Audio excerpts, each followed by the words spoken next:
To the one who walked away. I was scared to be without you. You used to breathe life into my lungs, then suddenly I had to breathe on my own. But I've learned I can exist happily without you. Actually, I can flourish without you. Today we are talking about how to find yourself again after a relationship comes to an end. My name is Shelby Leigh, and this is the Small Steps to Self-Love podcast. So that was from my book, Changing with the Tides, page 62 of Changing with the Tides. And it is a short and sweet one about kind of finding ourselves again after the end of a relationship. It can be really hard not to lose yourself in a relationship.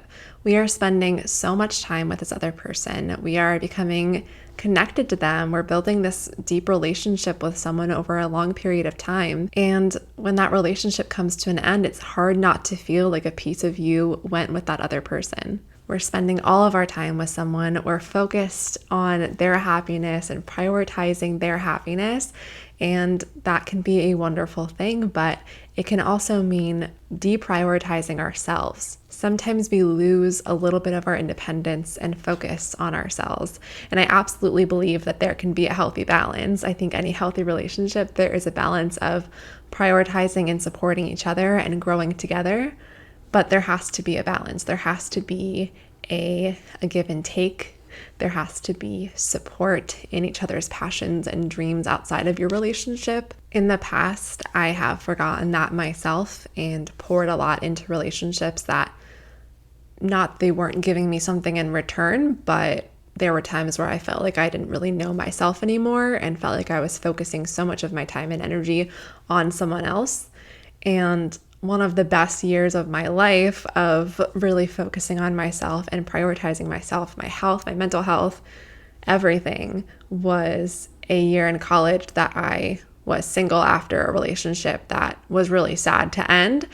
But looking back now after I've healed from that and was able to focus on myself and realize what I really needed in a relationship, I realized how amazing that year was for me to regain my independence, find my passions, find what I love to do. It was a year that I really focused on my business, on my writing. And even though I had written while I was in this relationship and was getting support from this person, I still wasn't good at finding that balance of my priorities and my passions versus this other person's. One thing that I really want to stress is that it's okay to enjoy being in relationships, and it's okay to enjoy being alone. Neither are bad things, and you can absolutely be alone and have alone time and have your personal space and your personal passions while in a relationship. It's when we forget to prioritize ourselves and the things we love that it becomes a problem. I enjoy being in relationships when they are fulfilling and supportive, and there's nothing wrong with that. As long as you're staying true to who you are and not giving up your passions or what you love for somebody else. It should be a balance of supporting them and supporting yourself. My partner and I have things in common that we both love doing together, and we both have things that we love doing apart. I love writing, and I love doing that on my own. But there were times when, especially in the beginning, where I was so wrapped up in we have to do everything together, we have to find things that we both enjoy, that I wasn't doing it often at all. I was like, no, we need to do things that we enjoy together and that are fun for both of us, and blah, blah, blah, trying to make this other person as happy as possible. When in reality, it's okay that there are things that are just yours. And in the past, I found that I have lost that balance and didn't get it back until after that relationship was over. So that's what I wanted to talk about today, is pouring yourself into a relationship. And then once it ends, not sure where you're supposed to go, not knowing how to be alone with yourself, how to be single again, how to heal and know what you need because you've been so used to caring for someone else and prioritizing someone else. When my previous relationship ended, I had forgotten how to be single and how to focus on myself. Not that the other person wasn't supportive of me, because I was fortunate to have a supportive relationship, but still I found myself giving a lot. It was really that I was neglecting myself and choosing to focus on this other person more than I was focusing on myself. And at first, it felt weird to not have this other person to pour into It felt weird to reconnect with myself and not know how to kind of be alone with myself and enjoy my own company. But like I said before, that year was one of the best years of my life. I really reconnected with myself and found what I enjoyed doing. I was probably the healthiest I ever was because I was so focused on my own physical and mental health and forming all of these healthy habits that I've really carried with me as well. So as has become tradition, I don't know if you can call it a tradition because we're only 3 episodes in, but I asked my Instagram followers a couple questions about this topic because I really wanted to hear from you all. So the first question that I asked was just a yes or no. Have you ever felt like you've lost yourself in a relationship? And 85% of people said yes, and 15% of people said no. So I found that really interesting and, of course, aligned with today's episode. And also just, it's comforting to know, while it's not great that so many of us feel like we have lost ourselves, that you are just not alone if you have felt that way. If you have felt like you've lost yourself, it is okay. There are ways that we can talk about to help with that, but you're certainly not alone if you felt that way in the past. But then I was really excited because I asked, do you enjoy spending time with yourself? And 86% of people said yes, and 14% of people said no. So that was surprising for me, actually, but I'm really, really happy to see that. I feel like if you would have asked me this a few years ago, maybe 5 or 6 years ago, I would have said no. I would have told you, like, yes, I'm an introvert, but that doesn't necessarily mean that I enjoy being alone. I would find a lot of distractions being alone, and my alone time was like watching a show, watching YouTube, reading, which is all great, and there's nothing wrong with any of that.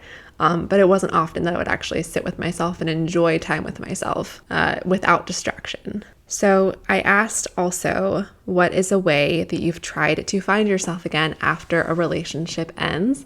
And I haven't read these yet, so I'm just going to scroll through and see what some of my readers have said. So it looks like a lot of people listed kind of hobbies that they enjoy doing, which I love because, like I mentioned before, I feel like you don't have to share every hobby with someone else, right? So a couple people said they're still searching for the way. I totally understand that. Trying to focus on family and friends. Yes, finding a support system. Learning about what I enjoy doing and finding my passion again. That is amazing. That is like the number one takeaway from this episode that I want you to hear is reconnecting with yourself. Finding what you enjoy doing. If you feel like you lost yourself, you lost parts of yourself in this relationship, what made you happy before this relationship? What did you used to love doing that really fulfilled you and made you happy? And maybe there wasn't anything. Maybe you haven't found that quite yet, and that's okay too. This time to yourself is such an amazing time to figure this out. So I definitely encourage you to experiment, to try new things. Someone else said, I've tried to work on my passions, and that's how I found myself again and fell in love with my own existence. I love that. That is amazing. If you need help kind of exploring that and figuring out what that is, try different things. Really, it comes down to just experimenting. I always encourage people to try to write and journal and see if that's something that pulls with them or something that connects with them. Visual art, like painting or drawing, for lessons for something like a sport, or join a gym, or start going on more walks and listening to new podcasts about topics that you haven't heard of before. Getting into different things like that is so interesting, and you'll really learn a lot about yourself, what you like and what you don't like. It's helpful to know what you don't like too, right? So if you try something and you don't like it, that's okay too. You're learning. Thrifting clothes. When I dress up, I feel more happy and content. I love that. There's no shame in focusing on physical aspects of yourself. If you enjoy like dressing up, putting on makeup, doing your hair, getting your nails done, any of those things, treating yourself, that's totally okay to do. And if that helps you feel more confident or helps you feel like this is my time to treat myself, to care for myself, go for it. Those are amazing ways to kind of focus on yourself and spend time with yourself at the same time. Doing things I love, like making art, reading, cooking, love that. Joined activity groups, yes, like we were kind of just talking about, to meet like-minded people, doing rock climbing, yoga, absolutely. Therapy, healing, spending time with yourself through art, creation, and travel, absolutely. Journaling again, waking up earlier, eating healthier, yeah, so again, Of course, you don't have to do these things. Sleep in if you need to sleep in, but sometimes just changing up your routine or focusing on really caring about your body, both physically and mentally, can really help you feel like you're reconnecting with yourself again. Again, reconnecting with old hobbies that were forgotten. After my first broken heart, I had to start from scratch. What did I like to eat? What did I want? That is so interesting and so powerful. Again, like we really can tend to forget ourselves if we're really focused on a relationship and we're so in love or we're so dedicated to making this relationship work that we forget about ourselves. And we are the person we are spending all of our time with. We should always be a priority in our own lives as much as our family and friends are so important to us and our partners are so important to us. And I, of course, encourage everyone to prioritize those relationships too. We also have to prioritize that relationship with ourselves. Reading, doing things that scare me. That's a big one. Stepping out of your comfort zone, absolutely. Taking a vacation by yourself, like a little retreat, a little healing retreat, spending some time with yourself, if that's something that's feasible for you, is amazing. Someone said after a difficult breakup, reading books like yours to not feel alone. Thank you. I'm glad I could help in some small way there. Going back to past interests because it makes me realize I'm still the same person. Absolutely. So a lot of us are on the same page with this about rekindling with ourselves and refinding those things that made us happy in the past. Someone said they've tried everything, but they're still lost. I think there is no way to get my older self back. My older self is dead. Wow. Thank you for sharing that. You are not alone in feeling that way. I have felt that way. I felt like maybe I'm too far past my older self to reconnect with myself again. And we change and grow as life goes on. So if you really feel like, your older self is dead, as you said, that might mean that you have changed and grown and improved as a person as well, so that maybe you don't recognize your past self anymore, and that it's not always a bad thing, right? To change and grow is a part of life, and it's an amazing part of life. So if you feel like you can't possibly connect with your past self anymore, maybe it's a sign that you have grown and changed a lot in a good way. And now you're finding new things that you enjoy and new parts of life that you love and are passionate about. So keep uncovering those things about yourself. It's not always about finding our past selves. It's about finding the person that we're meant to be, about focusing on our future self too. So thank you to everyone who shared responses again this week. I hope that this inspired you a little bit to reconnect with yourself, whether you are in a relationship where you are happy and you are supported, or you've recently ended a relationship and you're finding yourself again, or it's been a little while and you still feel a little lost, a little unsure about who you are and spending time with yourself when you're alone. I hope that this helped you kind of think about what your passions might be. What are some things that you've forgotten about that really could help you reconnect with yourself?